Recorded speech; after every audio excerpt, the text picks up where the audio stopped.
Hello friends, good morning to all of you. I am Sumit Kumar, welcome you all in my YouTube channel. हम लोग जैसे कि क्या पढ़ रहे हैं, कॉमन एरर पढ़ रहे हैं। तो ये जो है बेसिकली किसके लिए, एनडीए, नेवी, एसएससी और भी एससीआरए, सीडीएस, जितने भी एग्जाम होते हैं कॉम्पिटिटिव एग्जामिनेशन और जनरल कॉम्पिटिशन, उन सब के लिए कॉमन एरर्स जो है सबसे इंपॉर्टेंट टॉपिक है। अगर आप कॉमन एरर को डेली पढ़ते रहते हैं, डेली उस पर प्रैक्टिस करते हैं, तो आपके मार्क्स जो हैं वो आसानी से आ सकते हैं और आप बहुत अच्छा कर सकते हैं अपने कॉम्पिटिटिव एग्जाम्स में। तो चलिए हम लोग ज़्यादा बात नहीं करते हैं, आगे बढ़ते हैं अपने कॉमन एरर्स की तरफ।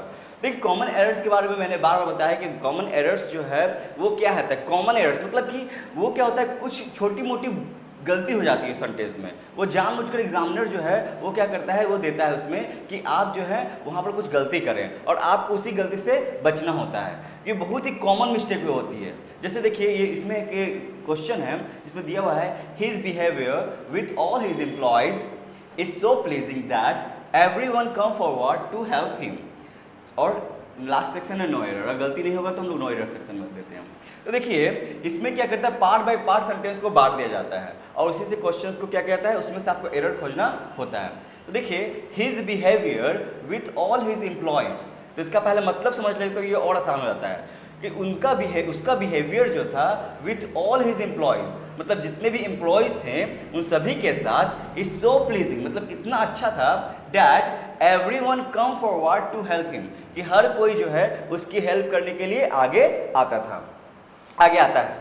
तो यहाँ पर जो है क्या, यहाँ पर प्रॉब्लम है, यहाँ पर क्या एरर है, देखते हैं हम लोग, है ना, बिल्कुल आसानी से खोजेंगे हम लोग। देखिए यहाँ पर his behaviour with all his employees, तो उसका बिहेवियर सभी एम्प्लॉयज के साथ, तो ऑल हिज, तो हिज है तो यहाँ भी हिज सही है। ये इज सो प्लीजिंग, मतलब बहुत ही प्लीजिंग है, दैट एवरीवन कम, यहाँ पर आ गया, देखिए एवरीवन के साथ क्या होता है, एस लगेगा यहाँ पर, कम्स फॉरवर्ड, क्या हो जाएगा, कम्स फॉरवर्ड।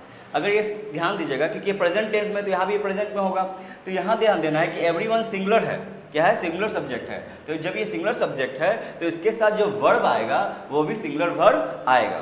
तो यहाँ पर क्या होना चाहिए था, एवरीवन कम्स, क्या होना चाहिए था, एवरीवन कम्स, तब ये सही हो जाता। लेकिन यहाँ पर क्या गलती किया है कि कम्स में एस नहीं लगाया। तो इस तरह से पूरा सेंटेंस हमारा क्या होता है, his behaviour with all his employees is so pleasing that everyone comes forward to help him.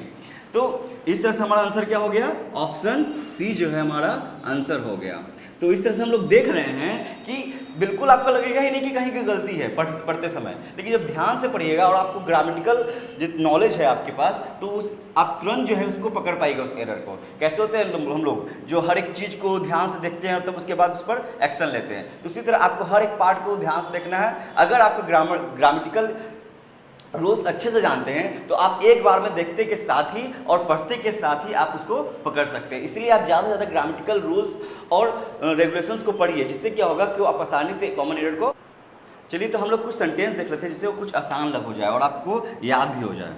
तो जैसे कि देखिए, everyone helps him, everyone helps him, तो यहाँ देखिए एवरीवन सिंगुलर सब्जेक्ट है, तो यहाँ पर क्या हो जाएगा, यहाँ पर सिंगुलर वर्ब का यूज़ करेंगे। सिंगुलर सब्जेक्ट है तो यहाँ पर क्या होगा, सिंगुलर वर्ब होगा। तो देख रहे हैं एवरीवन है तो यहाँ क्या हो गया, हेल्प्स हो गया। तो बोल सकते हैं हर कोई उसकी क्या करता है, मदद करता है, तो एवरीवन हेल्प्स हिम।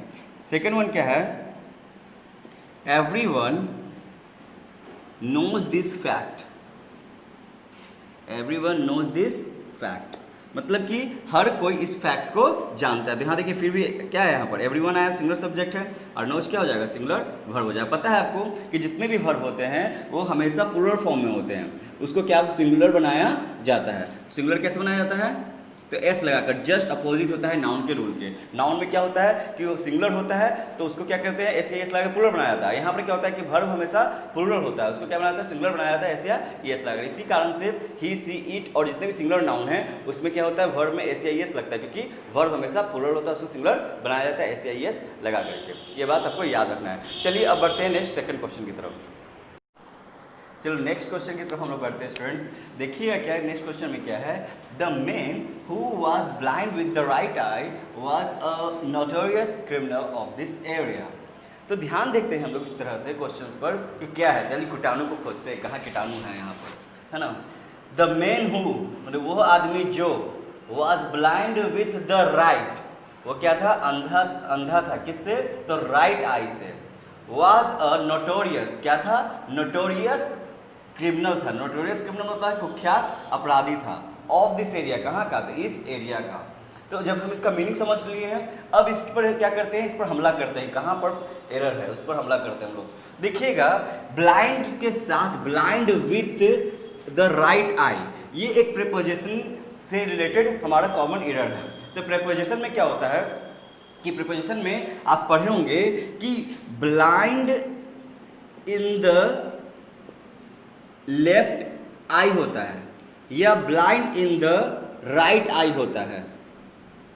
मतलब कि अगर बाईं आंख से अंधा है तो क्या बोलेंगे, ब्लाइंड इन द लेफ्ट आई। अगर दाएं आंख से अंधा है तो क्या बोलेंगे, blind in the right I. अगर एक आंख से अंधा है तो क्या बोलेंगे, ब्लाइंड ऑफ एन आई। अगर वो दोनों आंख से अंधा है तो क्या बोलेंगे, ब्लाइंड विथ बोथ आईज। तो देख रहे हैं, जो यहाँ पर सिर्फ ये जो हमारा आई जो आया है ब्लाइंड के कारण, जो नाउन है हमारा क्या, ब्लाइंड, तो नाउन के साथ प्रीपोजिशन क्या हो रहा है, चेंज हो रहा है। अगर ब्लाइंड इन, अगर लेफ्ट आई से है तो यहाँ पर क्या हो जा रहा है, इन हो जा रहा है। अगर राइट आई से मतलब एक फिक्स आंख के बारे में बता रहे हैं तो इन लग रहा है। लेकिन एन आई पता नहीं है किस आंख से अंधा है, तो वहाँ पर क्या लग रहा है, ऑफ लग रहा है। अगर दोनों आंख से अंधा है तो क्या लगा रहे हैं, ब्लाइंड विथ लगा रहे हैं। तो इस तरह से देख रहे हैं हम लोग कि यहाँ पर एरर जो है, कहाँ एरर है, तो blind with the right I. कैसा आई है, हमारे पास राइट आई दे रहा है, तो यहाँ पर ब्लाइंड विद नहीं होना चाहिए था, ब्लाइंड इन होना चाहिए था, blind in the right I, जो कि सही है। यहीं पर हमारा क्या था, एरर छिपा हुआ था। तो इस तरह से आंसर क्या हो जाएगा हमारा, ऑप्शन बी हो जाएगा। तो इस तरह से इसको याद रखिएगा आप लोग। क्या, अगर लेफ्ट आई से रहे तो क्या लगाएंगे, ब्लाइंड इन। राइट आई से रहे तो ब्लाइंड इन। अगर एक आंख से अंदर है तो ब्लाइंड ऑफ। अगर दोनों आंखों से अंदर है तो कहेंगे ब्लाइंड विथ बोथ आइज। तो इस एक्सप्रेशन, तीनों एक्सप्रेशन जो है, ये तीनों एक्सप्रेशन बहुत ही इंपॉर्टेंट है जो प्रीपोजिशन में आते हैं एरर। आपको एग्जाम में कॉमन एरर में noun, pronoun, adjective, verb, adverb, preposition, conjunction, interjection, voice, narration और सुपरफ्लुअस और बहुत सारे जो ऐसे चैप्टर्स हैं उससे रिलेटेड आपके पास कॉमन एरर आते हैं। अगर आप सभी चैप्टर्स को अच्छे से पढ़े हुए हैं तो आपको आसानी से एरर देखने को मिल जाएगा। तो इस तरह से हम लोग क्या करते हैं, इस सभी चैप्टर्स को समझते हैं और आगे बढ़ते हैं। मैंने क्या किया है, ये जो सेक्शन है हमारा, इसमें क्या किया है कि आपको एक सभी को मिक्स कर दिया है। आपको आने वाले वीडियोस में मैं आपको अलग अलग भी वीडियो प्रोवाइड करूंगा जिसमें आपको हर चैप्टर से फ़ायदा होगा। आप मेरा जो वीडियो देखिएगा सेकेंड वीडियो, उसमें मैंने जो है नोटोरियस से अलावा क्या क्या नाम होता है कुख्यात का, वो भी मैंने बताया। प्रसिद्ध के लिए क्या होता है और कुख्यात के लिए क्या होता है। अगर आपको वो वीडियो और भी जानना है इसके बारे में तो आप मेरा सेकेंड वीडियो देखिएगा, बिल्कुल ही आपको बहुत फ़ायदा होगा। वहाँ नाम से रिलेटेड मैंने वीडियोज़ को वहाँ पर बनाया है जो कि बहुत ही फ़ायदेमंद है सभी लोगों के लिए। चलिए अब ज़्यादा टाइम वेस्ट नहीं करते हैं, आगे बढ़ते हैं थर्ड क्वेश्चन की तरफ। चलिए बढ़ते हैं हम नेक्स्ट क्वेश्चन की तरफ। नेक्स्ट क्वेश्चन क्या है हमारा, नेक्स्ट क्वेश्चन में देखिएगा कि हमें एरर खोजना है कि कहाँ पर प्रॉब्लम है। चलिए खोजते हैं कीटाणुओं को, कहाँ है कीटाणु छुपे हुए हैं और उन पर हमला करते हैं। देखते हैं, I can not confirm you if he has paid the bill और रिटर्न द गुड्स। तो आप देख रहे होंगे जितने भी कॉमन एरर है उसमें ऐसा जानबूझकर देता है कि आपको जल्दी जल्दी पकड़ाएगा ही नहीं, उसका मीनिंग भी सेम निकलेगा। जैसा देखिए यहाँ पर, आई कैन नॉट कन्फर्म, मैं कन्फर्म नहीं कर सकता, यू तुम्हें, किसे नहीं कन्फर्म करता, तुम्हें, इफ़ ही हैज़ पेड कि उसने पेड किया है, द बिल पेड किया है, और रिटर्न द गुड्स या चीज़ों को क्या कर दिया, वापस कर दिया। यानी मैं ये नहीं कंफर्म कर सकता कि उसने जो है जो चीज़ ली है उसका बिल पेड किया है या वो चीज़ ही लौटा दी है। तो यहाँ पर देख रहे हैं कि दो बात है, बिल पेड करना और चीज़ को रिटर्न करना। तो आप देख रहे होंगे कि यहाँ पर इफ है और फिर यहाँ पर क्या आ रहा है, और दो बात को जोड़ने के लिए, he has paid the bill, ये पहला स्टेटमेंट है हमारा है, he has paid the bill, और दूसरा स्टेटमेंट में हमारा जोड़ा गया है रिटर्न द गुड्स। ये दो स्टेटमेंट है और दोनों स्टेटमेंट को बिल्कुल अलग अलग सेक्शन में बांट दिया गया जिससे आप जो है एक साथ नहीं पढ़ पाएंगे। तो ध्यान दीजिएगा, इफ और वे और, इफ और ये दोनों जो है एक्सप्रेशन नहीं होता। एक्सप्रेशन जो है, ग्रामेटिकल एक्सप्रेशन जो हमारा होता है वो होता है वेदर और होता है। क्या होता है, वेदर और। तो वेदर और वाला एक्सप्रेशन होना चाहिए था यहाँ पर। तो याद रखिएगा कि वेदर का साथी कौन है, और है। ये दोनों साथी अपना साथ नहीं छोड़ेगा, हमेशा साथ रहेगा। ये बड़ा वाला वेदर और ये छोटा वाला और। तो यहाँ पर क्या होना चाहिए था, वेदर और। वेदर। तो क्या होना चाहिए था यहाँ पर? वेदर। तो ध्यान दीजिएगा, तो क्या होता है? I can not confirm you whether he has paid the bill और रिटर्न द गुड्स। तो इस तरह से हम लोग जो है पकड़ते हैं ग्रामेटिकल एरर में क्वेश्चंस को। तो ध्यान दीजिएगा यानी कि इसमें प्रॉब्लम कहाँ आया है? तो ऑप्शन बी में आया है। तो यानी कि हमारा आंसर क्या हो जाएगा? बी हो जाएगा। और किस कारण से हुआ है आपको यहाँ बता दिया गया है। और देखते हैं कुछ क्वेश्चन जिससे आपको क्या होगा, समझ में आएगा।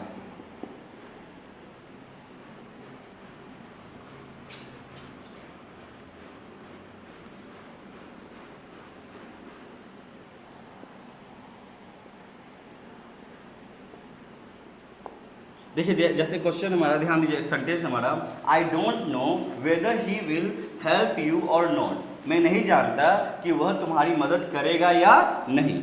क्या है? वेदर और है, यानी दो स्टेटमेंट यहाँ पर कि मदद करेगा वह या मदद नहीं करेगा। तो वेदर और से दोनों को क्या किया गया? स्टेटमेंट को जोड़ा गया है। उसी तरह से एक और देख लेते हैं।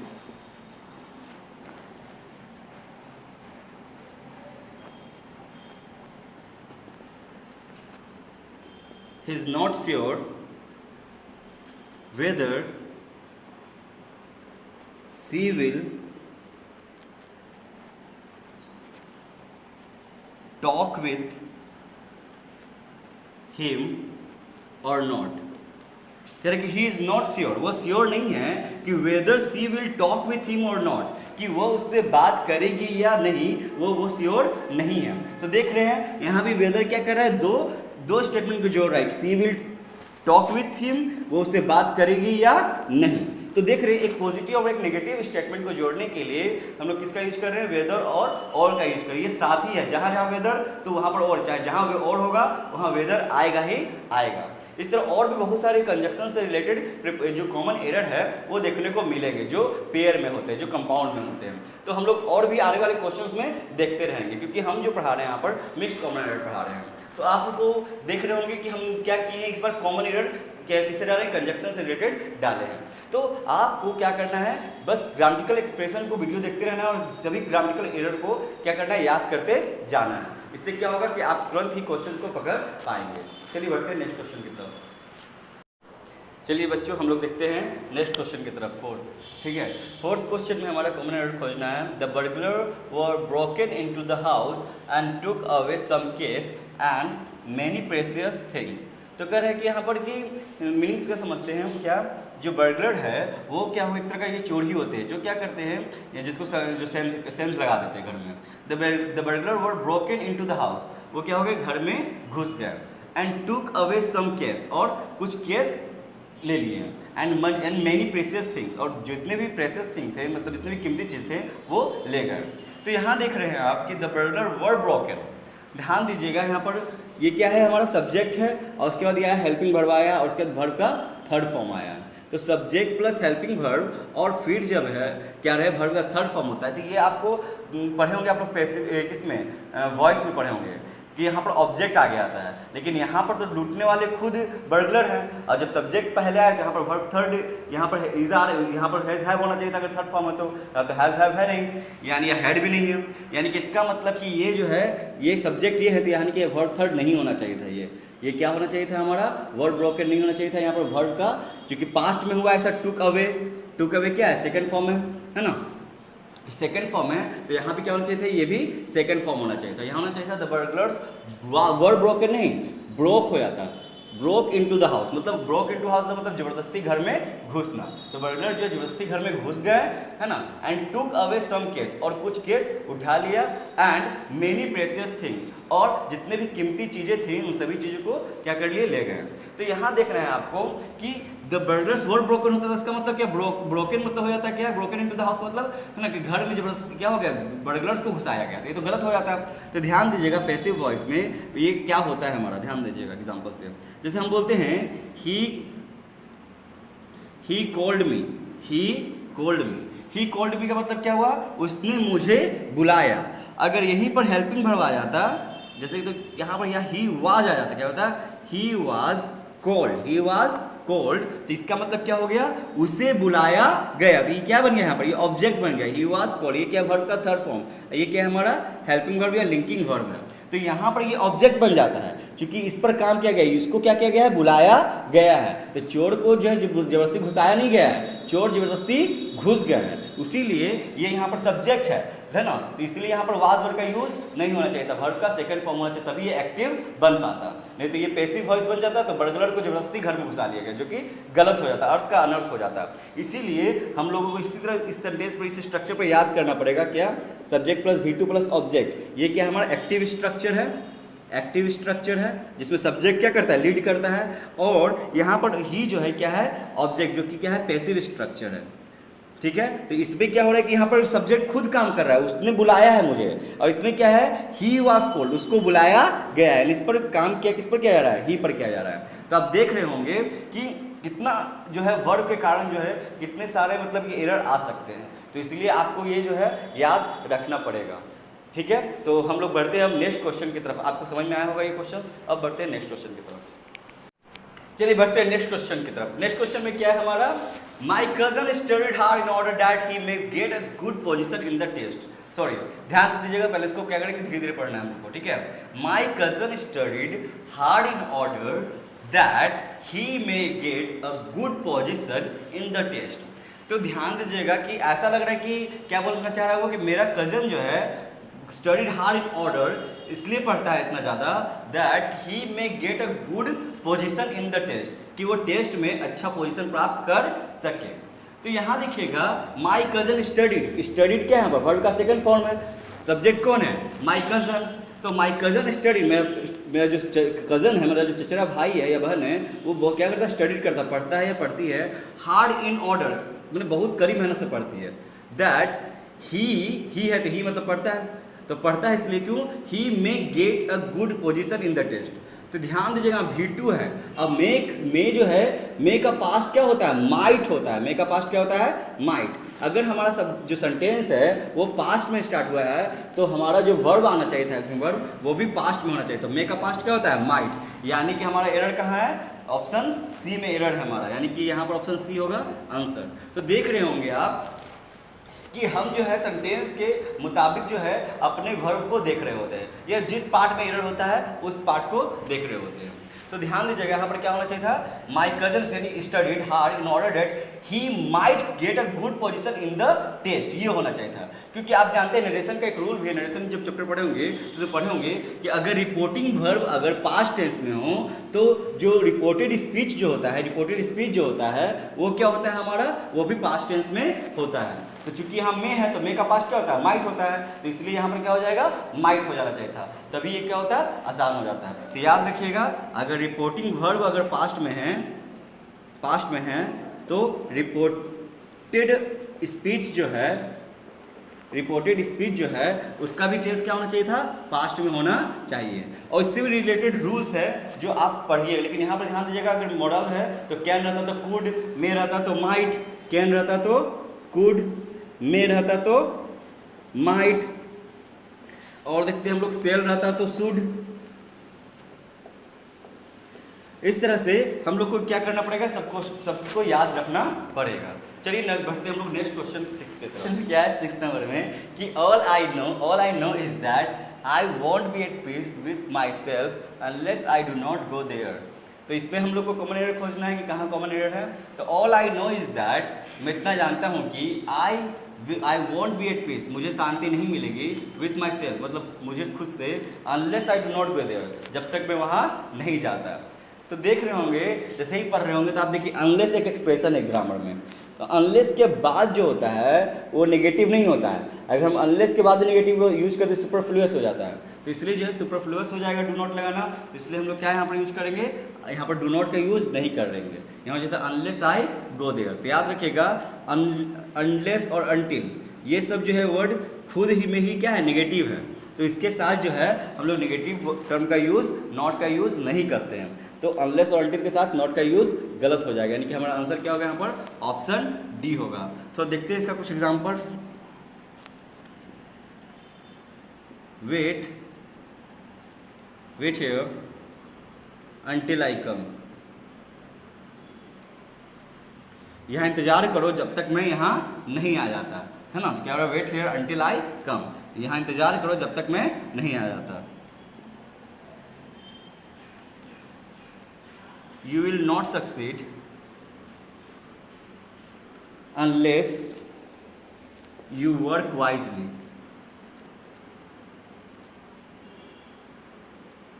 तुम तब तक सफल नहीं हो सकते, है ना, अनलेस जब तक कि तुम, है ना, बुद्धि से काम नहीं करते। तो देख रहे हैं यहाँ पर हम लोग जो हैं ऑप्शन एग्जाम्पल्स के थ्रू क्या कर रहे हैं, देख रहे हैं यहाँ पर कि जब अनटिल आया है तो नहीं आ रहा है टर्म, लेकिन इसी में इसका मीनिंग नॉट का निहित है, इसी में है मीनिंग। अनलेस है तो अनलेस में ही इसका मीनिंग है, इसलिए नॉट का यूज़ नहीं करेंगे। इसका मतलब ही होता है जब तक कि नहीं। अब बढ़ते हैं हम लोग नेक्स्ट क्वेश्चन 7 की तरफ, जो लास्ट क्वेश्चन है आज का, और इसको एंजॉय करते हैं हम लोग। चलिए देखते हैं next question. This happened just exactly 5 years ago, no error. देखते हैं हम लोग, बहुत ये छोटा सा क्वेश्चन इसको आसानी से कर सकते हैं। दिस हैपेंड, ये हुआ जस्ट एग्जैक्टली 5 years ago, मतलब तुरंत 5 साल पहले। तो यहाँ देख रहे होंगे वर्ड आया है this happened just exactly, just exactly. जो जस्ट एग्जैक्टली, जस्ट के साथ एग्जैक्टली का यूज़ नहीं करते हैं, दोनों सुपरफ्लुअस हो जाएगा। या तो जस्ट का यूज होगा या तो एग्जैक्टली का यूज होगा। तो सिर्फ और सिर्फ हम लोग जस्ट का यूज करेंगे यहाँ पर। तो हमारा एरर क्या हो गया, ऑप्शन बी, बी हो गया आंसर। इससे कुछ एग्जांपल्स हम लोग देख, it is just I wanted, ये वही है जो मैं चाहता था। क्या होगा नेक्स्ट एग्जांपल, हमारा सेकंड नंबर एग्जांपल देख लेते हैं। You are just in time.